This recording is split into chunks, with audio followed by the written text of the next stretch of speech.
सहित रोहित पुजारी भी अच्छा इराशिष बाबू कहले कि सरकार पूर्वर थिला आपण लोकंक अभियोग शुणिले लोकंकर समस्या आपण शुणिले लोक आपण मानकु क्षमताच्युत कले ये सरकार आसुचंती एबे पश्चिम ओडिशा वासी निकट संबलपुर वासी निकट गोल्डन अपॉर्चुनिटी के से निजर अभियोग रखिपारे सीधा सड़क मुख्यमंत्री निकट रखिपारे। देखो आज्ञा माने मोर यदि मुख्यमंत्री जाकि सब अभियोग जोड़ा पश्चिम ओडिशार इश्यू गुड़ा अच्छी ताकू दूर करें निश्चंत समस्ते स्वागत करेंगे आदि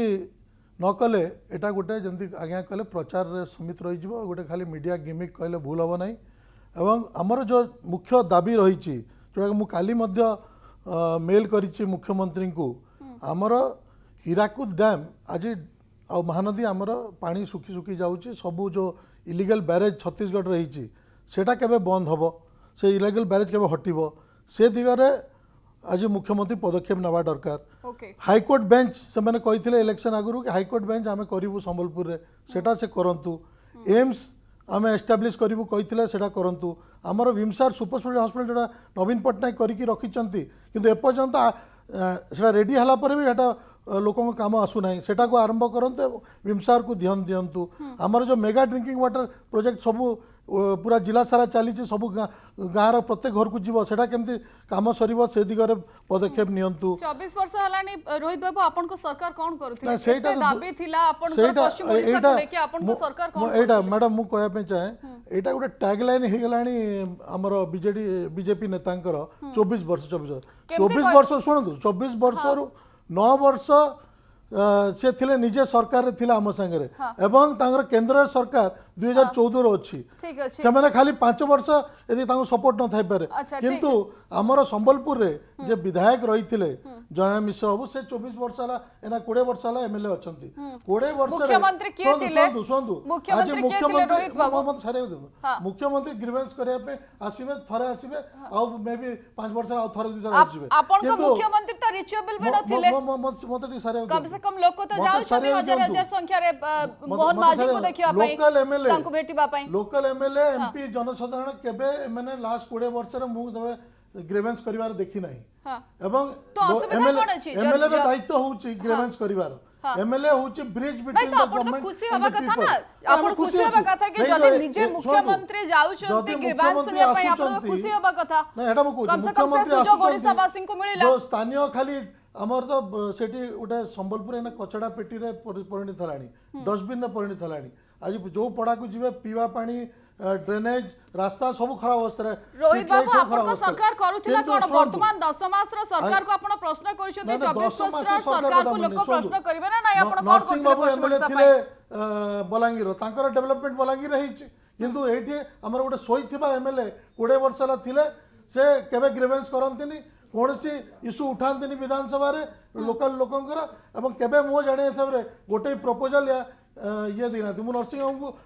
नरसिंह सर को देखि विधानसभा रे सबले उठे ओके आसी जानकीश बड़ा पंडा हमसे तो बहुत समय धरि जोड़ेलेनी जानकीश बाबू पश्चिम ओडिशा को निजे सरकार जीवा तांकर पूरा सिस्टम जीवा एवं लोकंकर अभियोग सुनिबा सरकार कर प्रयास को आपण केमते देखुचंती जो इश्यू गुडिक थिला से इश्यू गुडिक या द्वारा रिजल्व हबो कि पश्चिम ओडिशा रो वास्तविक समस्या गुडिक या द्वारा एड्रेस करा जाय पारिबो कि करा जाय पारिबो नाही। प्रथम कथा होची पश्चिम ओडिशा रो जो माने समस्त निर्वाचित विधायक मान अछंती जे कोनोसी दल रुहंतु ना काहेकि सेमानक सहित प्रथम आलोचना करा जायछि कि एवं सेमानक ठारू समस्या विषय तालिका करा जाय कि तापे किबळी भाबरे ताकू आपनकर समाधान करा जाय पारिबो सेति पय किछि खसडा करा जायछि कि करा जाय नाही। वास्तव में जो समस्या गुड़िक आसुची लोक मैंने बर्तमान ग्रीवेंस सेल को अभियोग प्रकोष्ठ को आसुचंती भुवनेश्वर को आसिया अपेक्षा संबलपुर रे नियरेस्ट बोलिक कुआଯାଇ पारे किंतु से जो गुडा या पछरे जे एक राजनीतिक इच्छा शक्ति बा अछि एवं गोटे प्रहलिका सृष्टि करियार मते आवश्यकता अछि बोली से अनुभव करूचंती से बोले सेति पय मध्य करते पारंती आगुन आपण देखिले पांड्यान जाईकरी विभिन्न जगह अभियोग संग्रह करतले ता केते समाधान हला। वास्तव में राज्य सरकार पक्षर निर्देशनामा आगु जारी करा जायछि जे सचिवालय माने जिला गस्त करिवे रात्रि रहणी करिवे एवं सेठिकार समस्त समस्या बुझी ता समाधान करिवे जो गुडिक सेमानंकर स्तर रे बा कलेक्टर को नेकरी करा जाय पारिबो नाही राज्य स्तरीय प्रसंग ताकू आपण आनिक आसी भुवनेश्वर एवं तापर विचार विमर्श हबो करा जाउछि कि वर्तमान कोन से सचिव माने जाउ नांती विभिन्न जागु आगुर भी जाउ नथिले ଯଦି ଯାଉଥାନ୍ତେ କୋଟିଏ ସମସ୍ୟା ସୃଷ୍ଟି ହେଇନଥାନ୍ତା। ମୁଁ ତ ଗୋଟେ ଜିନିଷ ସ୍ୱାଗତ କରିବି ଯେ ସମ୍ବଲପୁରରେ ଯେତେବେଳେ ମନ୍ତ୍ରୀମାନେ ଯାଇଛନ୍ତି 11 ଜଣ, ସେମାନେ ଅନ୍ତତଃ ସାମ୍ନା ସାମ୍ନି କରିବେ, ଲୋକଙ୍କର ଦୁଃଖ ଦୈନ୍ୟକୁ ବୁଝିବେ। ସମ୍ବଲପୁର ହୀରାକୁଦ ଡ୍ୟାମ ଅଛି, କିନ୍ତୁ ସେଠି ଜଳକ୍ଲିଷ୍ଟତା ଅଛି।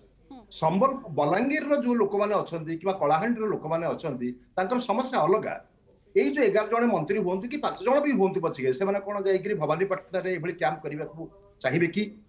ସେମାନଙ୍କୁ ଯୋଉ ଜଳକ୍ଲିଷ୍ଟତା ଅନୁଭବ କରୁଛନ୍ତି ବିଭିନ୍ନ ଜିଲ୍ଲା ମାନଙ୍କରେ, ହଇଜା ହଉଛି, ପାଣି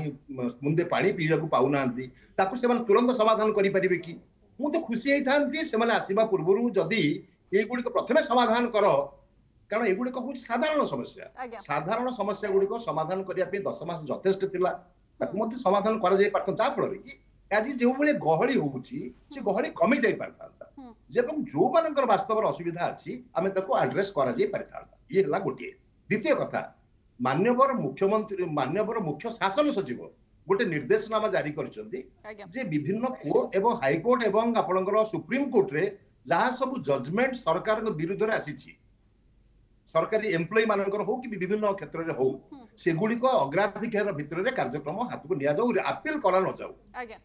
କିମ୍ବା ସେମାନଙ୍କୁ ସୁଯୋଗ ଦିଆ ନଯାଉ ଯେ ସେମାନେ ଗୋଟେ କଣ୍ଟେମ୍ପ୍ଟ ଅଫ କୋର୍ଟର କେସ୍ କରିବେ ଯାଇକି ହାଇକୋର୍ଟରେ କି ସୁପ୍ରିମ କୋର୍ଟରେ, ସେ ସୁଯୋଗ ଦିଆ ନଯାଉ। ସେଥିପାଇଁ ମାନ୍ୟବର ସଚିବ ମଧ୍ୟ ଗୋଟେ ଯେତେବେଳେ ମୁଖ୍ୟ ସଚିବ ଗୋଟେ ନିର୍ଦ୍ଦେଶନାମା ଦେଲା ପରେ ମଧ୍ୟ ତାହା କାର୍ଯ୍ୟକାରୀ ହେଲାଣି କି? କାହିଁକି ହଉନାହିଁ? ତାର କାରଣ ହଉଛି ତାଙ୍କର ଅଧିକାରୀ ମାନେ ଯାହାଙ୍କର ସଂଖ୍ୟା ବହୁତ କମ, ନୂଆ ନିଯୁକ୍ତି ମିଳୁନାହିଁ। ଓଡିଶାର ଆପଣଙ୍କର ଯେତିକି କର୍ମଚାରୀ ରହିବା କଥା ରହିନାହାନ୍ତି, ଜଣଙ୍କ ପକ୍ଷରେ 20ଟା ଜାଗାକୁ କାମ କରିବା ସମ୍ଭବପର ହଉନାହିଁ। ତାଙ୍କର ଇଚ୍ଛା ଶକ୍ତି ନାହିଁ। ନିଜର ଗୃହକୁ ନ ସଜାଡିକିରି ଏଭଳି ଭାବରେ ବୁଲି ବୁଲି ଗୋଟେ ସଂଗ୍ରହ କଲେ ଲୋକଙ୍କର ଆଶା ଆକାଂକ୍ଷା ବଢିବ ଏବଂ ସେଥିରେ ପରିବର୍ତ୍ତନ ମାନେ ଆପଣ କିଛି ଦିନ ପରେ ଲୋକମାନଙ୍କ ହତାଶା